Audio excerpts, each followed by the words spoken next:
ছোট্ট এই দোয়াটি যদি কোনো ব্যক্তি প্রতিদিন একবার করে পাঠ করতে পারে, ওই দিন সে ইচ্ছা করলেও কোনো পাপ করতে পারবে না। মানে পাপ করার ক্ষমতা সে হারিয়ে ফেলে, শয়তান তার কাছ থেকে অনেক দূরে চলে যায়।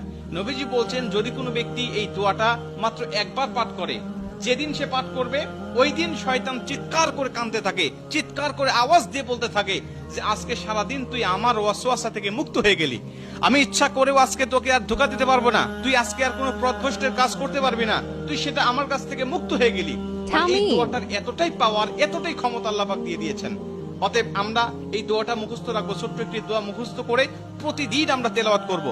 আমরা কিন্তু অনেকেই আছি পাপ ছাড়তে চাই, কিন্তু আমরা এমন কিছু দেখি বা এমন কিছুর সম্মুখীন আমরা হয়ে যাই, ওটা দেখার পরে আমরা নিজের উপরে নিজের কন্ট্রোলটা হারিয়ে ফেলি, তখন আমরা পাপ করতে বাধ্য হই বা পাপ শয়তান আমাদেরকে করিয়ে ফেলে। এজন্য যদি আমরা প্রতিদিন অন্তত ফজরের নামাজের পরে এই দোয়াটা যদি পাঠ করতে পারি, তাহলে আমরা কিন্তু শয়তান থেকে মুক্ত